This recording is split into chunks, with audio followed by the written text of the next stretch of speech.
Bonjour et bienvenue sur Projet Libre. Je m'appelle Walidou, je suis tombé dans la marmite du logiciel libre il y a plus de 20 ans. Que vous soyez libriste confirmé ou néophyte, venez découvrir avec moi les portraits des femmes et des hommes qui font du logiciel libre. Communauté, modèle économique, contribution, vous dit tout. Bienvenue dans ce nouvel épisode de Projet Libre. Aujourd'hui, grande nouveauté, on va être 5 personnes, c'est la première fois que ça arrive. Et on va parler d'un sujet passionnant qui est WordPress, sous les angles de la documentation et de la traduction. C'est un épisode qui m'a été inspiré par, et même soufflé par mon ami Emilien Martinotti qui est là ce soir. On était tous les deux en train de discuter de l'épisode de Fabrice Plantebo sur la documentation et il m'a dit on devrait en faire un sur la communauté de WordPress. Et pour parler aujourd'hui de ce sujet, on est avec Jenny Dupuis, Marie Comet, JB Audra et Emilien Martinotti. Et on est parti pour une petite heure de discussion sur le sujet. Donc tout d'abord, j'espère que vous allez bien. Ouais, bonjour tout le monde. Bonjour. Bonjour à tous. Bonjour. Ce que j'aimerais savoir maintenant, c'est quel est votre parcours et comment vous êtes arrivé dans la communauté WordPress FR et qu'est-ce que vous y faites maintenant. Donc honneur aux dames, Jenny, c'est à toi de commencer. Ok. Alors au niveau parcours, moi j'ai suivi des études de géographie à la base.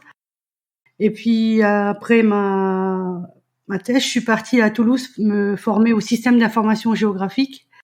Puis après, j'ai opté pour un travail dans ce secteur et pour une société qui était basée à Lyon en télétravail. Alors dans cette société, je m'occupais de la formation des clients, de la documentation utilisateur des logiciels, la communication aussi. Je faisais les plaquettes, les icônes de logiciels et j'ai aussi développé le site web. En 2014, suite à un licenciement économique, je suis partie faire du maraîchage avec mon compagnon. J'ai complètement changé de secteur, en ayant quand même en parallèle une micro-entreprise pour faire des sites web. Bon, fin 2021, on a arrêté l'activité maraîchère et j'ai donc repris à plein temps mon activité de freelance. Alors après, pour le logiciel libre, j'ai découvert comment. Au départ, plutôt le dessin vectoriel et la PAO avec Inkscape et Scribus. Parce que c'est le logiciel que j'utilisais pour faire les plaquettes et les icônes. Puis après, j'ai utilisé WordPress en 2010. J'ai commencé à l'utiliser pour refaire le site de la société. Et puis, j'ai aussi participé à la traduction de documentation de QGIS, qui est un logiciel SIG, avec Transifex. Donc ça, c'était pour le logiciel libre. Et puis après, au niveau pour la communauté WordPress FR, je suis arrivée dedans via la contribution. En fait, j'ai commencé par traduire une extension, finir de traduire une extension dont j'avais besoin. Et puis, comme j'étais super bien accueillie dans la communauté par les GTE de l'époque, qui sont encore là maintenant. GTE, c'est quoi pour quelqu'un qui, comme moi, est novice dans votre communauté ? Alors, GTE, c'est les Global Traductors. General Translation Editor. Voilà, merci JB, je sais jamais le traduire. Donc, comme j'étais bien accueillie, j'ai continué de participer à traduire des extensions et puis de fil en aiguille, je suis devenue PTE, donc ça c'est Project Translation Editor. Et puis j'ai PTE, bon ça c'est un détail, non c'est pas un détail, mais en fait on peut valider toutes les extensions et tous les thèmes quand on est GPTE. Et puis en 2020, JB, FX et Didier m'ont proposé de les rejoindre dans leur équipe de GTE.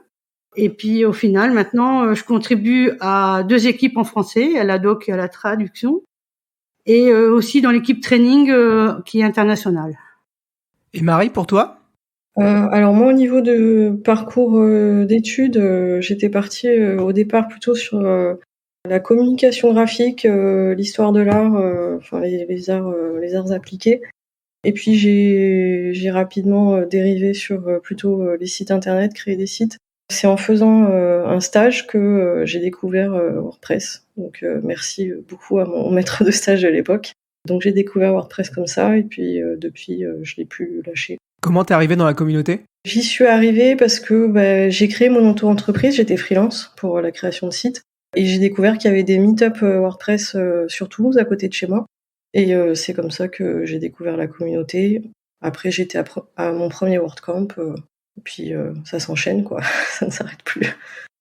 Et toi, tu travailles plutôt sur quel sujet dans la communauté? Moi, je suis plutôt sur la doc, avec comme Jenny. J'ai fait un peu de traduction il y a quelques années, puis j'ai arrêté. JB pour toi? Ouais, alors du coup, de mon côté, je vais faire la version courte, hein, parce que voilà, on n'a pas que ça à faire. En gros, moi, j'ai découvert WordPress en 2005, donc ça remonte, hein, sachant que WordPress a été créé en 2003. À l'époque, du coup, j'ai commencé à travailler sur des sites internet de collectivités territoriales et voilà, d'institutions gouvernementales comme des académies, des rectorats. À l'époque, je bossais avec Spipagora, qui était un projet open source qui a qui a vécu, on va dire, qui a eu des hauts et des bas et surtout des bas malheureusement. Et pour le coup, du coup, sorti de ce projet pour le rectorat de Grenoble, j'ai évolué. Du coup, moi, je suis plutôt développeur, on va dire, à la base, même si j'ai fait plein d'autres choses. J'ai évolué du coup vers WordPress assez naturellement pour d'abord des blogs perso, ce genre de choses, et puis assez rapidement du coup pour des sites de plus en plus importants, pour des collectivités locales et puis ensuite des entreprises, ce genre de choses. J'ai été relativement discret dans la communauté jusqu'en 2016, où je me suis mis à... Alors non, 2012 du coup pour les premiers WordCamp, donc les premiers gros événements voilà, à l'échelle nationale. Et 2016 du coup première conférence, et en fait à partir de là ça s'est enchaîné sans trop s'arrêter quoi. J'ai fait de la trad avec un parcours un peu similaire à Jenny. Il n'y avait pas d'équipe de documentation à l'époque, mais je me suis intéressé aussi au niveau du code, au développement de WordPress lui-même, à l'équipe d'accessibilité également. Donc ça c'est plutôt au niveau international et pas vraiment au niveau francophone.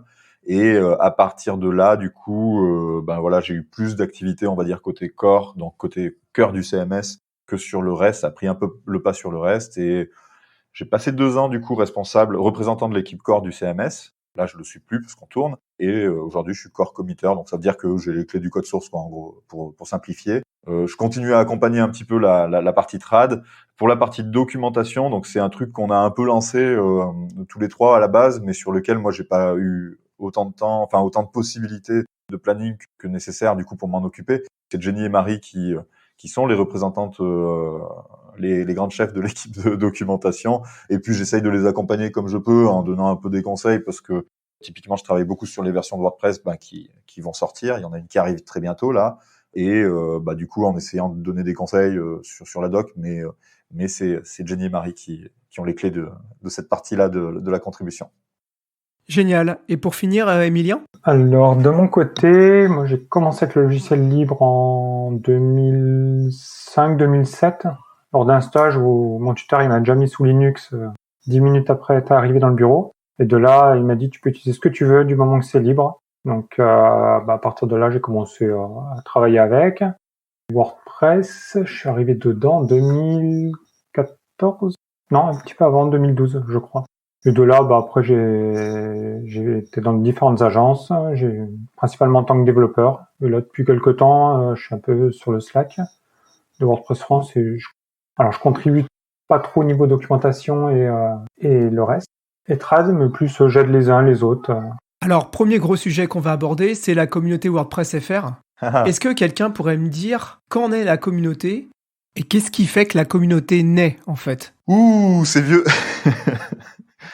Alors, c'est pas encore là. Non. Je pense que Marie n'était pas encore là et Jenny non plus. Et moi, j'ai suivi ça de loin.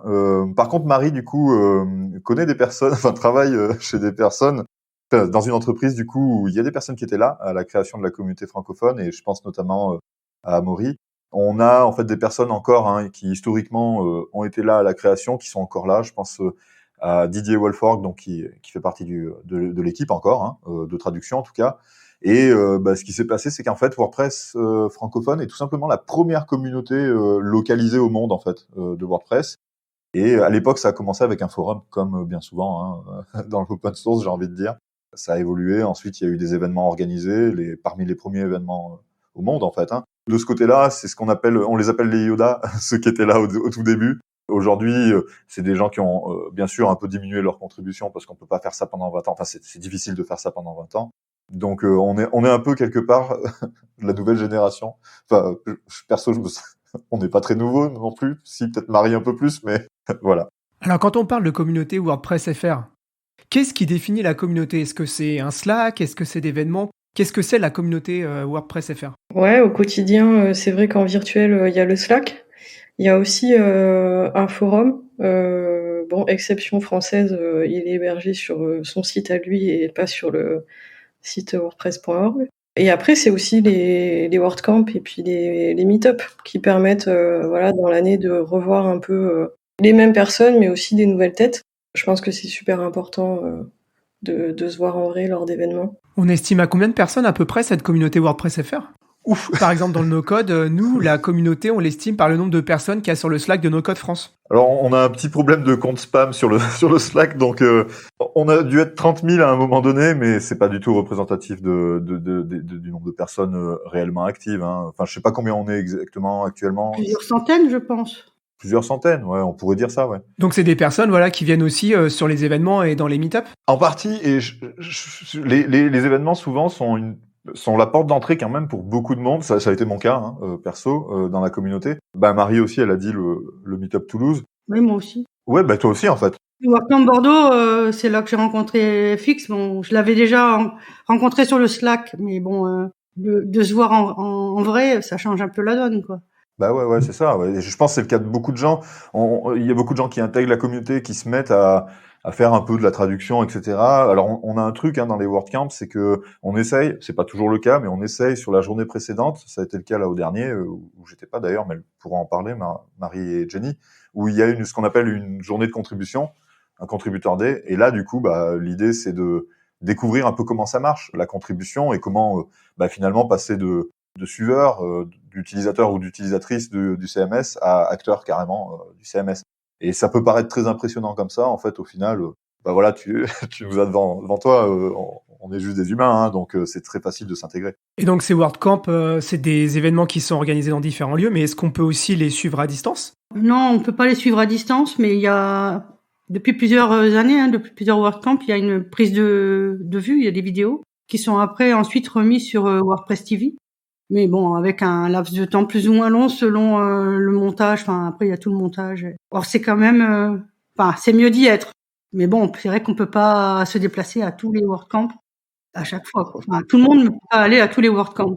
On a différents niveaux d'événements. On a les meet-up et les WordCamp. En fait, c'est vraiment deux strates, quoi. Les meet-up, c'est à partir de 2 personnes.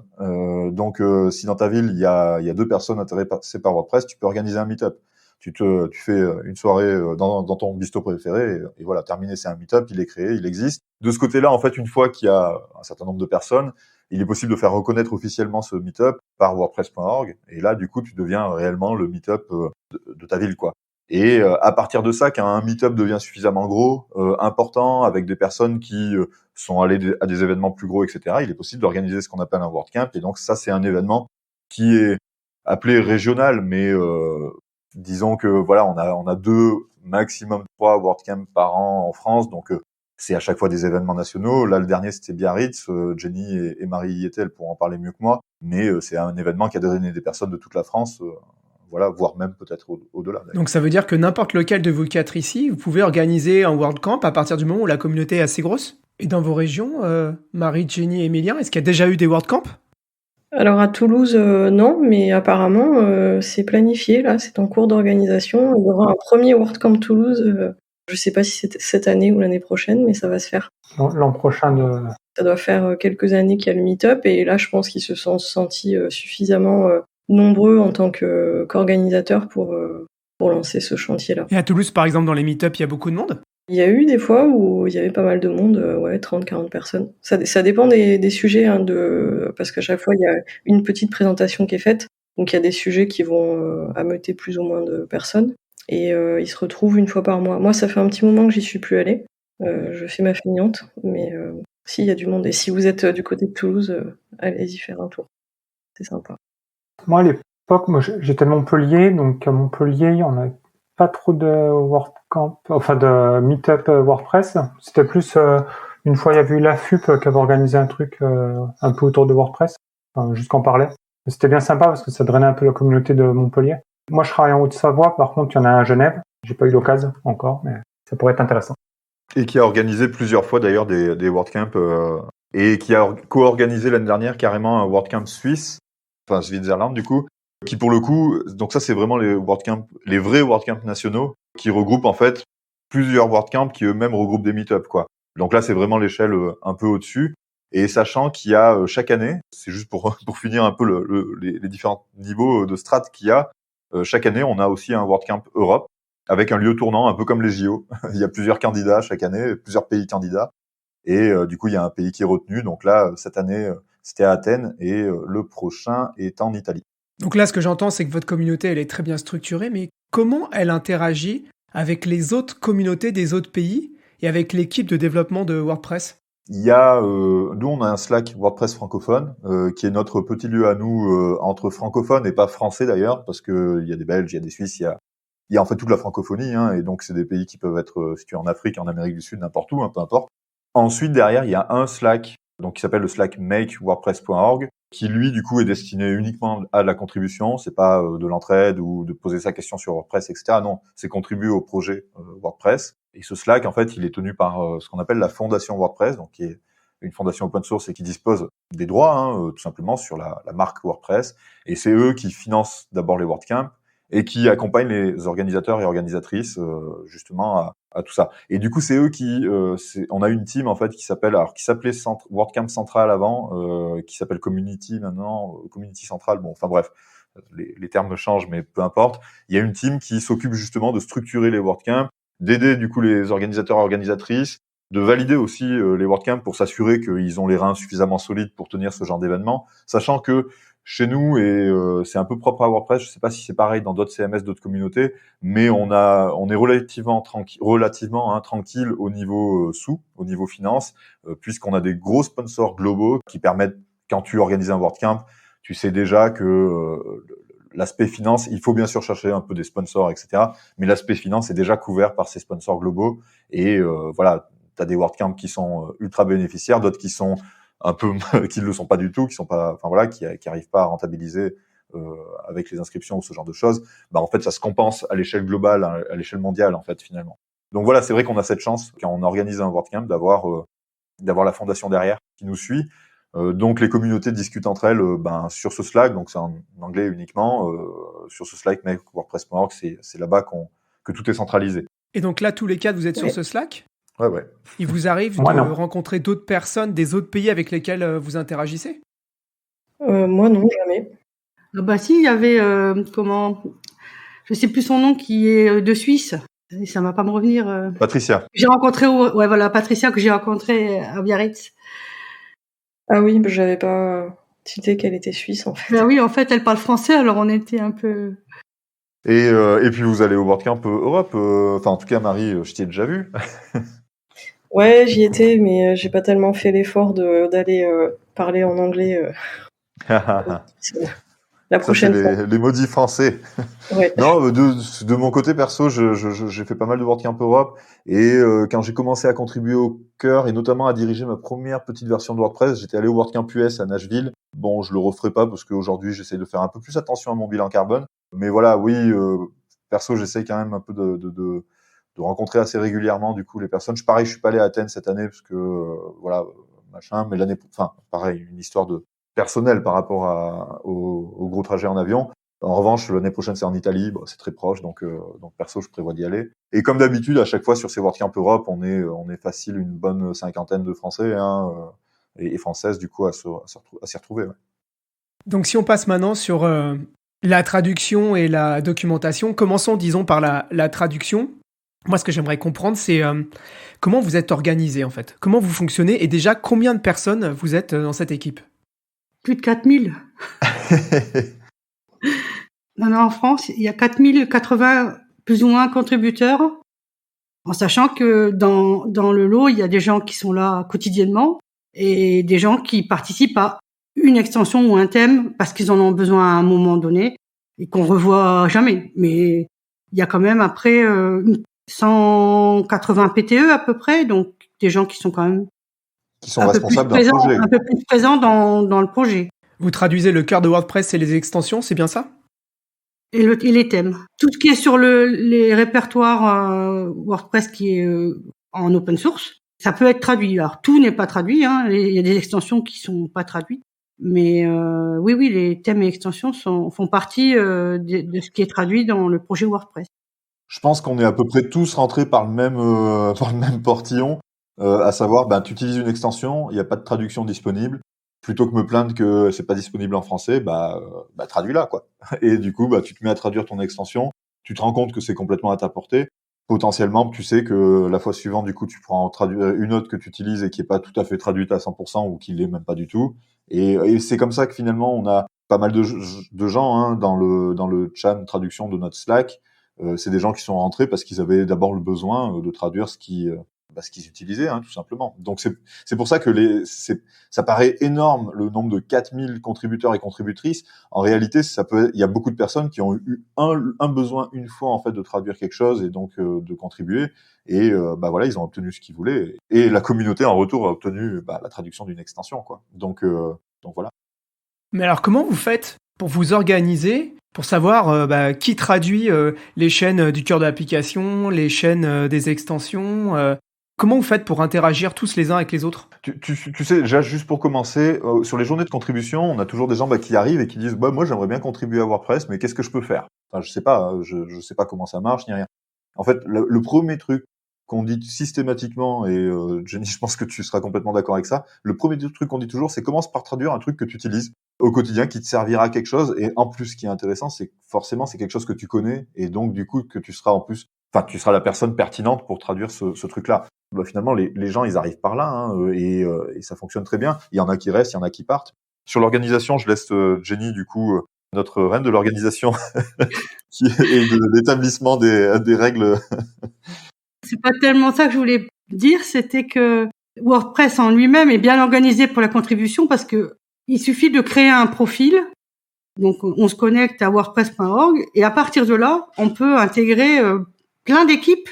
Après, c'est une question de volonté d'aller sur le Slack Make, d'essayer de rencontrer les gens. Ou on peut très facilement. Moi, je connaissais personne quand je suis arrivée pour traduire une extension. J'ai regardé comment je pouvais traduire. J'ai trouvé le guide comment créer un profil, et puis je suis allée traduire l'extension qui m'intéressait. Et c'est après que FX m'a dit mais il y a un Slack en français. Et c'est comme ça que j'ai rejoint la communauté française. Mais au départ, moi j'avais intégré, j'étais rentrée à traduire via le site wordpress.org qui fait tout je trouve que c'est quand même assez facile de se créer un profil et de commencer à rentrer dans la communauté. Alors Jenny, je crois que c'est toi tout à l'heure qui parlais de Transifex. Donc moi j'ai aussi utilisé Transifex pour traduire des projets libres. Mais en préparant cette émission, Emilien montrait le système de traduction qu'il y avait sur WordPress. Emilien, est-ce que tu peux nous expliquer un peu comment ça fonctionne? Ouais, parce que j'étais en train de traduire un thème et j'ai vu qu'il y avait un système pour voir le thème en live. Du coup, pour voir un peu si mes traductions étaient pertinentes face à l'interface. Et du coup, j'ai envoyé le lien à Walid pour lui montrer. Mais je l'ai découvert cette semaine. Donc, voilà. Mais comment ça se passe? Parce qu'en fait, si tu veux traduire un thème, comment tu fais pour arriver à te retrouver face à une interface d'un WordPress complet pour pour faire ta traduction? Là, pour le coup, je suis allé dans le dossier du thème sur le wordpress.org. J'ai trouvé la langue que je voulais traduire. Donc là, j'ai tous les termes en anglais d'un côté, j'ai une colonne en français de l'autre, et puis du coup, je traduis. J'ai suivi le guide, donc il y a 2 petites extensions à installer pour le navigateur. Et de là, je fais double-clic sur ma case, je mets ma traduction française, suivant. Et ce qui est bien aussi, c'est que quand c'est des mots récurrents, des termes, il y a des propositions. Donc après, c'est pas compliqué, mais faut suivre après, puis voilà. Techniquement, c'est exactement ça. Techniquement, pour dire un peu sur quoi ça repose, effectivement, Transifex est un système bien connu pour faire de la traduction. Chez WordPress.org, on a notre propre système. Ça s'appelle tout simplement translate.wordpress.org. Et ce système, il repose en fait à la base sur une extension WordPress tout simplement qui avait été développée pour traduire des sites en fait, des extensions au sein d'un site qui s'appelle GlotPress. Et qui a été, on va dire, mis en place sur une grosse infrastructure qui permet de faire un matching, c'est-à-dire que dès que tu auras traduit 90% de ton extension, par exemple, elle va partir, c'est-à-dire il y a un bot en fait qui va scanner du coup les traductions disponibles. Ok, une traduction est arrivée à 90%, il va construire un package, il va le lier directement à l'extension, ce qui fait que quand tu vas télécharger ton extension, tu vas télécharger aussi sa traduction dans la langue de ton site WordPress. Donc il y a un système en fait qui est très custom, très sur mesure, qui a été développé vraiment sur mesure pour WordPress, qui bien sûr est open source, Ce qui fait que certaines extensions, donc certains éditeurs d'extensions premium, donc des extensions payantes qui sont pas sur WordPress.org et donc pas traduisibles sur translate.wordpress.org, ont fait leur propre installation GlotPress donc, et du coup proposent à leurs contributeurs et contributrices de venir faire des traductions, ou alors payent des gens pour le faire, etc. Donc c'est un système qui est complètement open source, qui peut être installé hors WordPress potentiellement, mais oui, on a notre propre système. Pour le bien et pour le mal, parce qu'on peut le faire évoluer comme bon nous semble. Pour le moins bien, parce que ça dépend de la disponibilité des gens qui peuvent travailler dessus. D'où le principe, c'est ce que disait du coup Emilien. On a 2 petites extensions navigateurs à installer, enfin en tout cas qu'on recommande très très fortement d'installer. Ça permet en fait d'ajouter des fonctionnalités à GlotPress qui sont pas encore vraiment installées, qui nous sont utiles en fait au quotidien, notamment pour avoir de l'autocorrection, ce genre de choses. Enfin, je sais pas si c'est clair, Jenny ou Marie, si vous voulez compléter, n'hésitez pas. Non, j'ai rien à dire de plus. Très bien. Ce que ça m'inspire, c'est qu'un des problèmes qu'on a quand on veut faire de la traduction sur les projets libres, c'est que c'est pas toujours évident, ça dépend des formats, si on prend des choses comme du decade text, etc., c'est pas forcément toujours très évident. Et là, ce que j'en comprends, c'est que vous avez réduit au minimum la barrière à l'entrée pour faire de la traduction, en fait. Oui, c'est assez simple. Moi, j'ai pas eu le souvenir, ça date de 2016, donc c'est loin. J'ai pas eu le souvenir d'avoir bloqué sur un problème technique ou de compréhension de comment je pouvais faire la traduction elle-même. Il faut quand même, c'est validé par quelqu'un, donc c'est pas parce qu'on aura proposé 90% des chaînes d'une extension qu'elle va être publiée, que le package il va être fait. Mais il faut quand même que quelqu'un valide derrière. Et c'est là qu'il commence à y avoir une interaction entre le validateur et le contributeur. Enfin, c'est comme ça que moi j'ai rencontré les gens de la communauté FR. C'est par cette interaction de correction de ce que j'avais proposé comme chaîne. Et c'est souvent comme ça qu'on rencontre les contributeurs qui viennent. C'est via le Slack on leur dit ça va, c'est parfait, ou ça va pas. C'est assez fluide et assez rapide de traduire et de faire valider ces chaînes. Bon, alors après, les validateurs, c'est des bénévoles. Ils sont pas toujours, c'est pas toujours validé dans la demi-heure non plus. Il y a un laps de temps forcément entre la proposition du contributeur et la validation. Je pense que pour compléter, en fait, on n'a pas de problème de barrière technique ou d'interface. Ça, c'est clair. Là-dessus, comme l'a dit Jenny, on a tous débarqué du coup sur translate.wordpress.org en se disant bon, alors comment ça marche? Et en fait, c'est très très facile à prendre en main. Il n'y a pas de problème technique ou d'interface, de montée en compétences. J'ai envie de dire qu'à la limite, les premiers problèmes qu'on avait, en tout cas à une certaine époque, c'était des problèmes méthodologiques, d'apprentissage, c'est-à-dire de savoir quel est le circuit de validation, quel est le processus finalement pour obtenir du coup in fine ces traductions.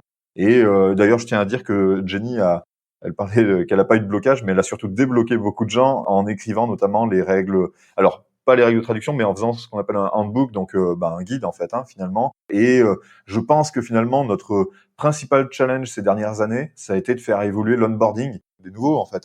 Et c'est là-dessus où Jenny a beaucoup travaillé. Et d'ailleurs, le chantier handbook est encore un chantier ouvert. Il n'est pas terminé, loin de là. Non. Mais voilà, je pense que c'est notre première problématique, c'est plutôt ça, et pas vraiment la technique, apprendre aux gens à utiliser l'interface. On a très peu de questions sur comment fonctionne l'interface. C'est très rare. Par contre, on a beaucoup de gens qui posent des questions sur le process. Je fais des trades, qu'est-ce que je fais maintenant? Et voilà, c'est plutôt à cet enjeu-là, en fait, qu'on doit répondre en tant que responsable de trad. Donc tout le monde est bénévole. Est-ce qu'il y a des gens qui ont du temps dédié à travailler sur ces sujets? Ah bah si. Si, il y en a, oui. Ça. Ah si. Ah, donc vous êtes tous dans ce cas-là? Non, pas moi. Moi, j'ai un petit peu de temps chaque semaine qui est prévu au planning pour la contribution. Et c'est toi qui choisis ce que tu fais? Ouais, il se trouve que je fais plus de doc, mais si demain j'ai envie de, par exemple, partir sur Learn ou sur autre chose, je suis libre de le faire. Alors maintenant, je m'interroge sur votre relation au niveau de la traduction avec l'équipe de développement, c'est-à-dire qu'il y a une nouvelle version, on va dire, de WordPress qui sort. Comment est-ce que ça se passe, vous, pour la traduction? Est-ce que vous avez une problématique de sortir les traductions en même temps que la version officielle? Comment ça s'organise tout ça? Quelles sont vos relations? Bah, tu sais quoi, ta question tombe vraiment pile poil au bon moment. Donc là, l'enregistrement, on est le 18 octobre, on a une version qui sort le 7 novembre, et aujourd'hui, donc ce matin, les traductions pour cette version qui sort le 7 novembre ont été rendues disponibles. Pourquoi? Parce que WordPress 6.4, donc c'est cette version qui va sortir, est en phase de release candidate. Et c'est à ce moment-là qu'il y a ce qu'on appelle le string freeze, c'est-à-dire le gel de toutes les chaînes de caractères nouvelles, quoi, finalement. Et du coup, il y a les paquets de traduction qui sont disponibles à la traduction. On n'a jamais eu de problème, mais vraiment jamais. En tout cas, depuis 2016, je peux dire qu'on n'a jamais eu de version de WordPress en français qui était en retard par rapport à la version de WordPress. Comme on a quasi un mois, alors on va dire 3 semaines pour traduire, et avec la communauté qu'on a en France, toutes les traductions sont toujours prêtes. Voilà, j'ai regardé tout à l'heure avant de partir pour Lyon, donc il y a quelques heures, sachant que les packages ont été disponibles ce matin, on avait déjà 80% des traductions qui étaient faites, alors en attente de validation, hein, mais qui étaient réalisées. La communauté est hyper réactive de ce côté-là. C'est notre cas en France parce qu'on est très structuré et qu'on a beaucoup de personnes. Hein. Clairement, on va pas se plaindre de ce côté-là. On en parlera notamment par rapport à la documentation tout à l'heure, mais on est une des communautés les plus structurées au monde de ce côté-là. C'est sûr qu'en Azerbaïdjan, je ne sais pas si la version de WordPress sera prête tout de suite ou 6 mois plus tard. Mais voilà, il faut savoir que la communauté polyglots, c'est comme ça qu'on l'appelle du coup, quand on parle de la communauté internationale, est très réactive, hein, quand même, globalement. Et en même temps, à ma connaissance, il n'y a pas de pression du projet WordPress pour qu'on ait une version française le jour de la sortie de la 6.4. Enfin, je peux me tromper, mais j'ai l'impression qu'on n'a jamais été. Enfin, il y a des communautés qui sont peut-être en avec un petit décalage, mais je pense que c'est pas gênant. Enfin, après, tout dépend du décalage, mais bon, nous, c'est vrai qu'on a la chance de pouvoir produire une version française le jour de la sortie de la version, mais c'est pas vraiment une obligation. Non, bien sûr. Alors vous gérez, en termes un peu techniques, la locale FRFR, mais il y a aussi la Belgique, FRBE, FRCA pour le Canada, la Suisse, etc. Comment ça se passe? Est-ce que c'est vous qui gérez ça ou est-ce que chacun est libre de faire ça dans son coin? Mais je crois qu'ils ont leur propre local. La Belgique, je suis pas sûre. Donc vous gérez que FRFR, quoi, le français de France. FRFR, ouais. Du français francophone, pour être exact. Alors oui, c'est FR la locale, c'est FR France, mais en fait, on parle de FR francophone. Pourquoi? Parce qu'il y a plein de locales, justement, qui du coup utilisent FRFR par défaut. Tous les francophones, tous les pays francophones ont la possibilité de demander leur local. Par exemple, il y a FRBE qui existe, mais en fait, c'est une synchronisation automatique de notre travail FRFR. Il y a FRCA qui existe, où eux, ils font une synchronisation, mais par contre, ils vont modifier énormément du coup ce qu'on réalise. Il y a eu FRCH pour la Suisse. Ça a existé il y a pas mal de temps maintenant. Hein. C'était, je pense, 2012 ou 2013, un truc comme ça, quoi. Eux, ils ont arrêté parce qu'ils estimaient qu'ils n'étaient pas assez nombreux pour pouvoir... Enfin, en tout cas, qu'il y avait tellement d'extensions, et WordPress lui-même d'ailleurs, traduit rapidement du coup sur FRFR que du coup se sont dit ok, on n'arrivera jamais à suivre, c'est tellement dommage, on détruit du coup la locale FRCH et les gens installent FRFR en fait. Donc voilà, mais tout pays francophone, voire même région linguistique affiliée à la francophonie, ça pourrait être. Il y a une locale qui est inexploitée actuellement, mais qui s'appelle FR. Je sais plus laquelle c'est exactement, mais en gros c'est ch'ti quoi. Donc c'est FR Picard, c'est FR PC, c'est ça, pour Picard, qui existe et ils peuvent très bien du coup avoir leur version localisée. Hein, et dans ce cas-là, ils ont leur propre communauté à gérer, etc. C'est aussi pour ça que FRCH du coup a disparu. C'est que côté communauté, c'est plus simple en fait de s'affilier à FRFR pour eux. Et alors sur cette partie documentation, est-ce que vous avez des guidelines? Est-ce que vous avez des lignes directrices, des choses qui sont imposées, des termes qu'il faut absolument traduire de cette manière? Comment ça se passe pour les traductions en français? Ouais, on a un glossaire sur la traduction. Donc c'est une longue liste de mots pour lesquels on doit respecter une traduction en français. Et après, on a aussi des règles typographiques qui sont Tout à l'heure, on parlait de barrières à l'entrée. Il n'y en a pas de technique sur la trad FRFR. Mais après, oui, il se vient la question des règles typo qui sont pas compliquées, mais il faut les prendre en main au départ. Ça se fait. Comme on disait tout à l'heure, il y a des petites extensions qui aident un peu sur ce point-là. Et vous avez un exemple concret à partager? Ces plugins qu'on traduit en extension.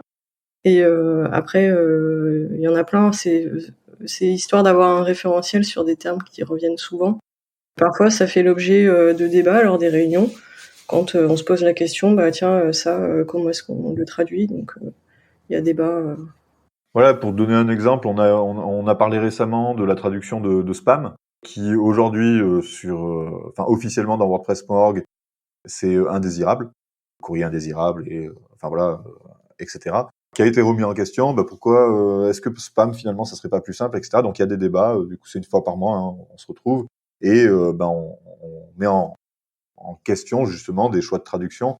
Voilà, pour te donner un autre exemple qui remonte à 2020, 2018, je sais plus. On a eu un gros changement côté WordPress, c'était la traduction de user, qui est un terme du coup qui s'est toujours traduit en utilisateur. Et on a fait le choix du coup pour des raisons d'engagement, on va dire, de traduire ça par compte plutôt que utilisateur, parce que utilisateur/utilisatrice c'est long dans l'interface, etc. Bref, on a fait des choix justement du coup pour le coup d'arriver sur du neutre pour éviter d'avoir un terme uniquement masculin dans l'interface. C'est des choix bien sûr qui ont fait beaucoup de débats, hein, sur lesquels il a fallu beaucoup travailler pour accompagner. Mais on s'en est sorti au final et tout le monde, c'est devenu normal aujourd'hui. Ou je sais pas, il y a d'autres termes qui ont fait des débats, mais qui pourtant sont plus courants, comme post, qui était traduit par article. Sauf qu'un post dans WordPress, ça peut être plein de types de choses. En fait, ça peut être si tu crées des produits avec une boutique ou commerce, c'est pas des articles, c'est des produits, etc. Donc quand on parle de post, on parle finalement de façon générique de publication. Donc voilà, c'est des choix comme ça et qui sont imposés. C'est-à-dire que quand tu vas traduire, si ta traduction n'est pas correcte, du coup, ce sera pas validé si elle suit pas le glossaire. Et donc les mots du glossaire sur l'interface en fait sont soulignés en pointillé pour bien indiquer là il faut suivre le glossaire. Et c'est important pourquoi en fait le glossaire c'est quasiment la règle de trad la plus importante, même devant du coup la typographie française qui est pourtant très chère à nos yeux. Le glossaire c'est ce qui permet du coup d'avoir une homogénéité. C'est-à-dire que si tu installes 2-3 extensions, il faut pas qu'il y ait écrit à un endroit article pour poste, à un autre endroit publication et à un autre endroit contenu par exemple. Ça n'aurait pas de sens, tu te retrouves plus finalement dans ton interface. Il faut que tout le monde parle le même langage, quelque part, sur WordPress en français. C'est pour ça qu'on est très attaché au glossaire, même si parfois certains éditeurs d'extensions peuvent un peu dire ouais mais nous en interne on dit contenu, on dit pas publication. Ben oui, mais c'est important que les personnes qui utilisent ton extension, mais aussi d'autres extensions à côté, puissent s'y retrouver dans l'interface et donc avoir quelque chose d'homogène en fait. Hein. Passons maintenant à la partie documentation. Alors moi, ce que j'aimerais savoir, c'est combien de personnes vous êtes aussi et comment vous êtes organisé. Est-ce que c'est un petit peu comme la partie traduction? Vas-y, Jenny, tu peux. Alors l'équipe documentation, c'est une vingtaine de personnes. Après, actuellement, à travailler vraiment, on est 6 ou 7. Bon, après, c'est très fluctuant. Il y a eu beaucoup de travail mené au début du projet parce qu'il y avait beaucoup de choses à traduire. Et puis, c'est vrai que là, ça s'est estompé un peu le nombre de personnes qui participent. Alors, c'est moins facile de rejoindre l'équipe documentation que de rejoindre l'équipe traduction parce que justement, c'est déjà des moyens plus détournés. On n'a pas cet outil qui est Translate. On n'a pas vraiment l'équivalent pour la documentation. On n'a pas cette chance-là d'avoir quelque chose qui permet une entrée facile. Bon, néanmoins, il y a quand même le Slack FR. On a un canal documentation dans ce Slack dans lequel on peut tout le monde peut parler et se présenter et dire voilà, je suis intéressé par faire de la documentation de WordPress. Il y a combien de personnes qui sont actives sur cette partie de documentation? Oui, la documentation c'est un petit groupe. Un petit groupe d'une vingtaine de personnes, quoi. Par rapport à la traduction, c'est vraiment une petite équipe. Ouais, on a été plus nombreux au début, comme disait Jenny, parce qu'il y avait un petit peu tout à faire. Là, j'ai pas la stat en tête, hein. Jenny, peut-être que tu l'as, mais on doit être à 80% quelque chose. On est à 83% de traduction. Donc il reste quelques articles un peu qui traînent la patte, soit sur peut-être des vieux trucs, ou alors au contraire sur des fonctionnalités récentes qui restent à contribuer au niveau de la doc. Mais c'est moins l'effervescence. La documentation, c'est de la traduction d'articles qui existent déjà? Ou c'est aussi du contenu exclusif que vous écrivez pour la langue française? Alors c'est les deux, ça peut être de la traduction et de la rédaction, puisque en fait il y a la doc, j'aime pas dire officielle, mais si, c'est un peu la doc officielle, c'est celle qui est en anglais, qui existait dès le départ, et qu'au départ on a pas mal traduit. Mais en fait, même quand on prend un article qui existe pour le passer en français, on fait des adaptations et chaque personne va un petit peu amener sa patte sur l'article. Et je sais pas si cette année on en a fait, mais l'année dernière c'est sûr, on a carrément rédigé des articles qui n'existaient pas sur la doc en anglais. On a traité de sujets sur l'accessibilité. JB, toi t'en avais fait, je sais plus sur quoi, si tu te souviens. Sur accompagner notamment, en fait, en gros, il y a plein de sujets qui n'existent pas du tout en français, comme par exemple créer une extension, sécuriser, développer de façon sécurisée. Où là, en fait, il n'y a pas de documentation en français qui existe. Ça fait pas partie de la documentation d'ailleurs côté WordPress.org. Eux, ils gèrent ça du coup sur, si tu veux créer une extension, tu vas sur le plugin handbook, donc sur la documentation. Des extensions, pas sur la documentation pour toi et moi, quoi, d'utilisation de WordPress. Et du coup, ça, c'est des choses en fait qu'on a jugées hyper pertinentes, évidemment, et c'est pour ça qu'on a ramené des articles sur l'accessibilité, sur plein de choses qui sortent un petit peu du périmètre normal de la documentation. Et en même temps, c'est aussi très sympa, très valorisant de pouvoir rédiger des articles et sortir de l'aspect un peu traduction, même si, comme Marie et Jenny l'ont dit, en fait, en réalité, c'est pas un travail de traduction comme sur Translate, comme sur traduire une extension, etc., où tu traduis chaîne par chaîne, en fait, tes éléments. Ici, c'est un article, c'est un contenu entier. Il faut forcément se l'approprier. Et en te l'appropriant, du coup, tu fais plus qu'un travail de traduction. Tu fais un travail d'interprétation et de dire, OK, les Américains, parce que c'est souvent, du coup, c'est l'anglais US, la documentation officielle, vont parler comme ça. En France, c'est pas ça que les gens vont chercher. Donc du coup, en France en tout cas sur l'écosystème francophone, c'est pas ça que les gens vont chercher. Et souvent, on ajoute des choses, on enlève certains liens hypertextes vers de la documentation qui est en anglais, on la remplace par des choses en français, notamment MDN, voilà, qui a des très bonnes traductions. Voilà, c'est vraiment de la réinterprétation on a beaucoup de différences avec la documentation ENUS, notamment. Jenny qui a beaucoup travaillé sur l'aspect mutualisation. On essaye de mutualiser un maximum de contenu pour éviter de répéter toujours la même chose et surtout, en cas de changement, de devoir tout changer d'un coup, quoi. Voilà. Donc, et ça, ils le font pas forcément. Et on est. Ils viennent. Ouais. Et ça, Jenny, du coup, tu dois avoir pas des stats, mais en tout cas des tendances un peu plus précises que ce que je peux avoir, mais on est en tout cas côté francophone du coup une grosse communauté de traduction, même si on n'est pas très nombreux par rapport aux autres locales, pour le coup. En fait, il y a 11 équipes de traduction, 11 locales qui traduisent la doc. Bon, l'équipe la plus avancée, c'est le Japon. Et après, c'est l'équipe française. Puis après, il y a d'autres équipes. Il y a l'Espagne, l'Allemagne, l'Italie. Mais l'Italie, ils ont très peu traduit. Ils ont traduit quelques articles d'introduction. Puis après, ils renvoient vers la doc en anglais. Mais bon, ils sont encore moins nombreux que nous. Enfin, je connais pas personnellement ces équipes, mais c'est des équipes. Ils sont 3 ou 4. Au Japon, je sais pas combien ils sont, mais la personne qui gère l'équipe est très très dynamique et elle fait partie de plusieurs équipes sur Make. Elle est dans l'équipe training, elle est dans l'équipe doc, et polyglotte aussi. Enfin, elle fait partie de 3 équipes. Alors, je sais pas combien ils sont au Japon, je sais pas du tout. En fait, pour moi, il y a 3 volets dans la documentation en WordPress. Il y a le volet vers les utilisateurs, que nous on traduit. Ça c'est la partie qui est disponible en français, c'est ça. Après il y a le volet développement. Ça par contre ça reste en anglais et c'est pas au programme de le traduire parce que là en plus ça serait très lourd parce que c'est quand même une documentation qui est en permanence à chaque sortie de version, à chaque fois qu'il y a des modifications dans les fonctions que propose WordPress, il y a de la documentation, elles sont documentées donc il y a de la documentation à produire. Et comme elle est pour des développeurs, ça devrait être rapidement disponible. Et là, je pense qu'on aurait du mal à tenir les délais. Et après, pour moi, il y a un 3e volet qui est hyper important. C'est le volet des handbooks, des guides à la contribution qui existent pour chaque équipe. J'ai vérifié un peu tout à l'heure parce que c'est des sentiments que j'avais, mais j'avais jamais regardé.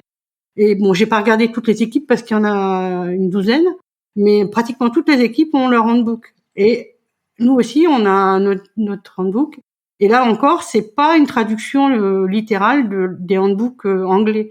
C'est ça qui est appréciable dans le projet WordPress, c'est que les communautés locales, elles ont la possibilité de s'organiser un peu comme elles le souhaitent. et de faire leur propre guide de contribution, leur propre documentation. On n'a aucune directive. Moi, on m'a jamais dit il faut traduire ça ou il faut cet article-là, il manque chez vous. Jamais. On peut avoir de l'aide de la communauté de la documentation officielle. On a des liens au niveau des mises à jour. On est pas mal aidé parce qu'ils font tout un travail de listing des articles à modifier. Et ça, c'est appréciable parce que nous, il suffit qu'on regarde à peu près cette doc pour savoir où on doit aller nous changer dans la doc en français. En dehors de ça, on est vraiment libre. Et la documentation en français, les articles, quand on les traduit, c'est une trame, c'est une base pour pas oublier les fonctionnalités. Mais quelquefois, il y a des oublis quand même dans la doc officielle. C'est jamais une traduction. C'était plus le cas au début, mais maintenant, c'est vraiment plus. On s'est affranchi de cette traduction paragraphe par paragraphe depuis un bon moment déjà. À partir de quand elle est disponible, la doc officielle? Elle est disponible à partir du moment quoi? Il y a une release candidate? Comment ça se passe? Alors en fait, il faut distinguer, Jenny l'a dit, mais du coup je remets une couche. Il faut distinguer la doc à destination des gens qui utilisent WordPress et qui ont besoin de savoir comment fonctionne leur back-office, etc. Où là, effectivement, c'est à partir du moment où il y a la release candidate que du coup, s'il y a des changements dans l'interface, l'équipe de documentation officielle en anglais, je précise parce qu'on est aussi une documentation officielle, c'est juste que c'est en français. Eux, ils vont du coup essayer d'anticiper un maximum, même si d'ailleurs des fois ils sont un peu en retard dessus. Ils ne sont pas à jour. Voilà, oui, c'est ça. Ils essayent en tout cas de rattraper du coup sur les modifications. Et il faut distinguer ça de la documentation technique, comme le disait Jenny, où là pour le coup c'est toujours à jour parce que tout simplement en fait la documentation technique de WordPress, donc c'est à peu près 120 000 ou 150 000 fonctions, méthodes, classes et hooks. Donc c'est un truc en nombre de pages, c'est énorme, c'est gigantesque. Ça, c'est généré automatiquement à partir des commentaires qui sont dans le code. Donc voilà, c'est une génération automatique. Il y a rien à faire à part cliquer sur un bouton. Voilà. Alors on parle de la traduction française, mais physiquement, cette traduction française, elle est faite où? Alors on n'est pas dépaysé puisqu'on a un WordPress à notre disposition qui est hébergé sur wordpress.org. Donc c'est un site par local, donc on a la nôtre. Et en fait, on publie des articles. Il y a des imports qui sont possibles pour récupérer des articles en anglais éventuellement. Après, on a un process pour avant de publier un article, il y a des relectures, etc. Sinon, à part ce site WordPress, en fait, au niveau des outils, on s'organise un peu comme on veut. Nous, on a essentiellement un tableau dans lequel sont listés tous les articles avec leur statut, est-ce qu'ils sont publiés en cours de rédaction, etc. Jenny nous a fait un super Notion sur lequel on a des ressources, de la doc pour nous, et c'est à peu près tout, je crois. Ouais, on utilise essentiellement WordPress comme outil. Puis, comme l'a dit Marie, un tableau de suivi, qui est un peu central parce que c'est important de pouvoir suivre qui fait quoi et ne pas être à deux sur la rédaction d'un article pour éviter qu'il y ait des doublons sur les choix des articles. Donc ça permet de suivre au jour le jour qui fait quoi sur les articles de documentation. Et le Notion, il est plus pour gérer le travail de l'équipe. On y met un peu les infos sur les réunions. Moi, j'ai un calendrier de publication que j'ai fait, que je tiens un jour pour un peu pouvoir retracer l'historique du projet. Bon, c'est plus à des fins statistiques, on va dire. Mais c'est vrai que c'est intéressant de regarder comment ça évolue, les publications, enfin les rythmes, les variations dans le rythme. C'est assez. Un autre sujet qui m'intéresse et qu'on avait évoqué avec Emilien quand on a préparé cet épisode, c'est les changements qui sont intervenus dans les dernières années sur WordPress et qui impactent directement la traduction et la documentation. Et on avait vu deux sujets potentiellement qu'on pouvait discuter ici, qui sont l'arrivée de Gutenberg et l'arrivée du FSE, le Full Site Editing. Emilien, est-ce que tu peux rappeler un petit peu ce que c'est que ces deux nouvelles fonctionnalités de WordPress ? Ces dernières années, il y a eu dans un premier temps Gutenberg qui est arrivé, le projet Gutenberg qui est venu se greffer sur WordPress. On a dû revoir un peu la manière de créer du contenu, en fait. Est-ce que tu peux expliquer ce que c'est que Gutenberg exactement ? Pour résumer, c'est tout ton contenu, il va être scindé en petits blocs bien spécifiques. Un bloc de titre, un bloc de texte, un bloc image, ça peut être un bloc de liste à puces. Donc voilà, donc ton interface, tu vas la construire avec ces petits Lego là, ces petites briques. Ça a fait pas mal de changements aussi bien chez les développeurs, les contributeurs, un peu tout le monde, même les intégrateurs. Et donc après de là, c'est l'an dernier, même un petit peu avant, il y a eu après le full site editing où là, carrément, tu peux construire tout ton site avec toutes ces petites briques. Toutes ces petites briques ont été étendues au niveau du site et pas que de la fenêtre de contenu. Est-ce que je m'exprime correctement? Tout à fait. Oui, c'est bon. Le point de départ du projet Gutenberg, en fait, c'est un projet, c'est le nom de code du projet Gutenberg. Souvent, on utilise à tort le terme Gutenberg pour parler de l'éditeur. C'est un projet qui est beaucoup plus global, qui regroupe plein de sous-projets à l'intérieur. Le premier sous-projet, c'était l'éditeur de contenu. Le deuxième projet, c'était l'éditeur de site, éditer son site globalement. Donc, c'est ce que dit Emilien. Le principe de base, c'était de dire que avant ça, dans WordPress, pour créer un site WordPress, il fallait connaître plein de concepts très différents.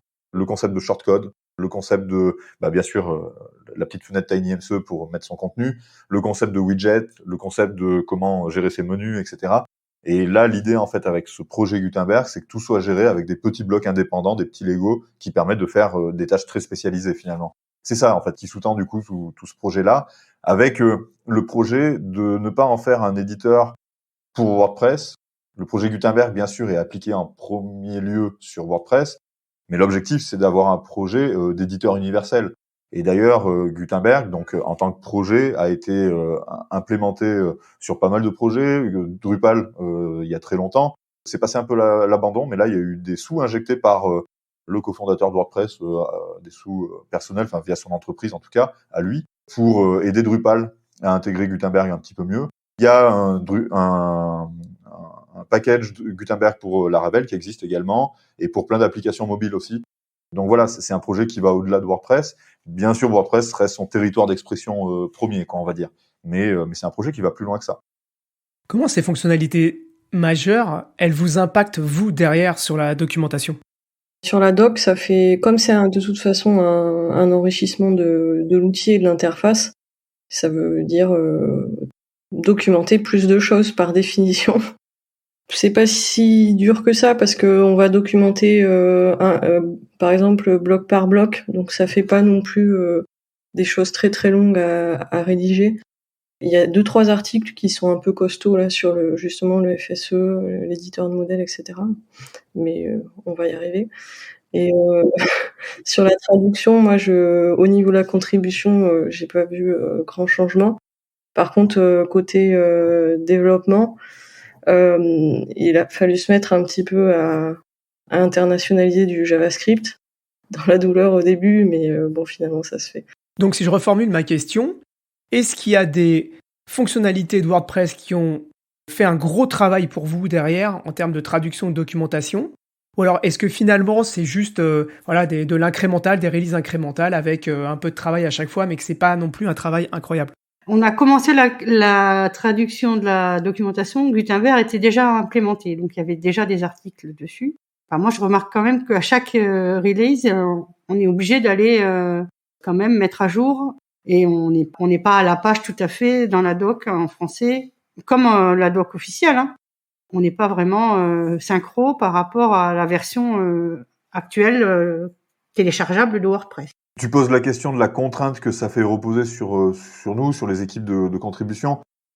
J'ai envie de dire que la contrainte, c'est nous qui nous la mettons, hein, quelque part. On peut décider de se dire, bon, c'est bon, on a déjà quand même pas mal de choses de documentation, etc. Les gens arriveront à comprendre de quoi il est question avec un article s'il n'est pas tout à fait à jour, etc. C'est l'équipe de documentation qui se met, qui désire ou pas se mettre la pression pour suivre tout ça tant bien que mal, etc. Je pense que c'est pas tout à fait vrai de dire que l'évolution du projet fait naître des contraintes, spécialement sur la contribution. La contribution suit ou non, en fait, derrière. Mais peut-être qu'on se met un peu de pression parce qu'on sait que en faisant de la documentation, en traduisant WordPress, etc., on permet aussi de faire vivre le projet dans l'espace francophone, qui soit très très utilisé, massivement utilisé. Et du coup, c'est sûr que nous, on aura tendance à se mettre une certaine pression, mais le projet, il continuera à avancer, d'être utilisé, même si pendant 6 mois, Marie et Jenny sont pas là pour faire de la documentation. Voilà, on récupérera plus tard et ainsi de suite. Enfin, il n'y a pas de pression particulière ou de contrainte particulière autre que celle qu'on se met nous-mêmes, quoi. Donc au niveau du projet WordPress, c'est pas un problème si la version elle sort et que la documentation elle est pas prête. Parce qu'il y a des projets où il faut une synchronisation entre la doc et le produit, quoi. Oui. Jenny l'a dit plusieurs fois, mais on n'a pas de pression. On est autonome en fait. Derrière, quand t'as une nouvelle version qui sort, c'est sûr que on aime bien côté. Alors là, je prends la casquette un peu plus WordPress.org et donc projet, côté core du CMS. On aime bien pouvoir dire, bah voilà, la version 6.4 est sortie, elle est déjà disponible dans 20 langues. Il y a 40 langues qui sont à 95%. Et le reste qui est à 90. Bon, on aime bien dire ça, c'est cool. Mais si c'est pas disponible, c'est pas disponible. Ça le sera plus tard. Enfin voilà, c'est pas un drame. Hein. On est tous des bénévoles et on fait ce qu'on peut, quoi. Est-ce que vous avez une idée de pourquoi la communauté française francophone, pourquoi c'est une des plus grosses communautés et les plus organisées? J'ai pas de théorie, mais une petite idée que le français, de base, il est pas trop anglophone et qu'il aime bien avoir les choses dans sa langue. Enfin, personnellement, c'est un peu mon truc. Et donc, je pense que ça a peut-être contribué un peu à ce que il y ait beaucoup de choses de traduites et parce que je pense que quand je regarde la documentation en allemand, etc., et c'est pareil, en allemand, ils ont quasiment rien traduit, voire rien. Enfin, j'ai pas regardé récemment, mais quand on a créé la version française de la doc, il y a eu plusieurs locales qui ont créé en même temps, ou plus ou moins en même temps. Ben, en fait, il s'est rien passé parce que j'ai l'impression qu'ils en ont pas besoin. Je pense qu'en France, il y a quand même un besoin d'avoir les choses pour la compréhension de beaucoup de gens dans leur langue. Et il y a des pays européens comme l'Espagne, Portugal, Italie, qui sont aussi très actifs. Alors pas forcément sur la documentation, enfin si certains d'entre eux aussi, mais sur la traduction typiquement de WordPress, qui sont très très actifs. Et on sent qu'il y a ce besoin aussi d'avoir les choses dans ta langue quelque part. Et c'est vrai que Jenny a raison. Hein, je pense que c'est clairement au niveau pratico-pratique, la plupart des gens ont du mal avec à avoir une interface en anglais, ou en tout cas ça peut être dissuasif, clairement. Hein. Je pense qu'il y a même des besoins dans certains, par exemple, appels d'offres publics, que l'outil soit dans la langue native du pays. Ouais, tout à fait. On arrive maintenant sur la fin de l'interview. Est-ce qu'il y a des points que j'ai pas abordés et dont vous voudriez parler? Venez contribuer à la doc. Eh bien, j'aimerais maintenant vous donner la parole pour faire chacun une petite tribune libre pour dire un petit mot, pour donner envie aux gens de venir contribuer avec vous. Et aussi peut-être parler d'un sujet qu'on n'a pas du tout abordé, qui est un peu peut-être, je sais pas si c'est le bon mot, mais la fierté de travailler dans cette communauté et de faire ce que vous faites. Donc voilà, chacun à votre tour, je vous laisse la parole. Alors moi, j'ai beaucoup appris à contribuer. D'abord, la traduction, c'est vrai que ça oblige à aller voir un peu comment est l'extension qu'on traduit si on l'utilise pas quotidiennement, d'aller la regarder et donc d'apprendre à voir comment elle fonctionne pour pouvoir bien la traduire. Mais surtout dans la documentation, comme il faut être précis dans les termes utilisés dans l'interface, etc., ça oblige à bien connaître l'interface. Ce qui fait que moi j'ai beaucoup appris sur WordPress, sur l'interface, le back office, en traduisant la documentation et en rédigeant les articles directement en français. L'autre aspect qui est intéressant dans la contribution, c'est que ça m'a ouvert des portes vers d'autres équipes. Par exemple, je commence à travailler un peu avec l'équipe training pour Learn. J'en suis au tout début parce que c'est très très dense au niveau des informations qui circulent, etc. J'ai du mal à suivre. Et puis après, le deuxième volet, c'est que ça m'a permis de rencontrer des gens, de les rencontrer d'abord sur le Slack, mais en réalité, quoi. Et ça, c'est une communauté un peu sur laquelle on peut compter quand on rencontre un souci technique sur quelque chose ou qu'on a une question à poser. C'est vrai que sur le Slack FR, on a quand même toujours la possibilité de poser des questions et d'avoir du soutien et des réponses rapidement, quoi. Un côté apprentissage et un côté contact humain qui est super important. Et toi, Marie, qu'est-ce que tu dirais de ton côté? Ouais, je suis plutôt d'accord avec tout ce qu'a dit Jenny. C'est vrai que c'est sur le bénéfice individuel, en effet, en faisant de la doc, on apprend forcément des choses, d'où le bénéfice, c'est bénéfice personnel et puis pour la communauté. Au niveau professionnel, qu'on soit freelance ou salarié, ça permet aussi de mettre ça en avant, de dire voilà, je vous vends une prestation sur cet outil-là, mais on le connaît super bien. C'est un peu un gage de qualité. Et puis se faire des copains, mine de rien. Même s'il y a des personnes qu'on voit peut-être qu'une fois par an, une fois tous les 2 ans, sur les WordCamp, c'est cool. Moi, j'ai rencontré des chouettes personnes. Emilia, toi, comment tu présenterais le fait d'avoir rejoint cette communauté et qu'est-ce que tu dirais à quelqu'un qui voudrait la rejoindre? Comme ça, je dirais que je ne suis plus seul. Non, moi, pour le coup, je suis en full remote, donc j'ai aucun collègue physiquement. Donc tout ça, déjà, c'est bien d'avoir des gens avec qui discuter au quotidien, ou même des fois, plus sur du code ou des trucs comme ça. Je bloque quelque part, des fois, voilà, un coup de main, ou je vais donner un coup de main si je peux. C'est toujours bien. Donc puis après, c'est l'aspect aussi communautaire. Hein, c'est le fameux truc, tout seul on va pas loin, à plusieurs on abat des montagnes. Mais c'est un peu ça en fait, il y a des gros chantiers, puis à plusieurs ça se fait, chacun met sa petite pierre à l'édifice. Et toi JB, qu'est-ce que tu dirais sur justement ces aspects contribution, ces aspects humains avec tous ces gens qui arrivent et qui collaborent? Moi, tout ce qui a été dit du coup s'applique à moi aussi. Je voudrais juste te dire une anecdote, c'est que en 2016 du coup j'avais une entreprise avec ma compagne. On était associés d'une entreprise avec 2 autres associés. On a eu une grosse dispute avec un des associés. On a décidé du coup de partir. Je raconte du perso, mais parce que c'est pour moi quelque chose qui m'a beaucoup touché. On a décidé de partir de cette entreprise. On s'est retrouvés, et puis à ce moment-là, on avait un crédit immobilier, donc un achat de maison, tout simplement. Il fallait trouver du travail rapidement. Et en fait, en 15 jours, on a été embauché dans une entreprise qu'on connaît très bien dans la communauté, qui est toujours mon employeur actuel. En 15 jours, ça s'est fait. Et en fait, on se connaissait, on s'était vus dans des WordCamp, etc. Il y avait déjà un lien de confiance qui existait, en fait, qui préexistait. Et on a trouvé un travail pour 2 personnes, sachant que l'entreprise était à Paris à cette époque. Aujourd'hui, elle est en full remote. J'habite en Ardèche. Voilà, trouver du taf pour 2 personnes en couple en 15 jours et un bon travail dans une entreprise que tu admires, que tu aimes bien, c'est quelque chose qui arrive que dans l'open source, j'ai envie de dire quasiment. Et ça fait un peu conte de fées de le dire comme ça. Clairement, rentrer dans une communauté open source, et c'est pas propre que à WordPress, toutes les communautés open source et du logiciel libre en général, à titre personnel, c'est énorme ce que ça apporte. Et je voudrais le dire, si tu as des personnes là qui écoutent ton podcast, du coup, qui sont en train de faire leurs études, rentrer dans les communautés open source, ça s'applique à WordPress, mais à tous les projets libres, en fait, finalement, qui sont proches de chez vous, il y en a forcément.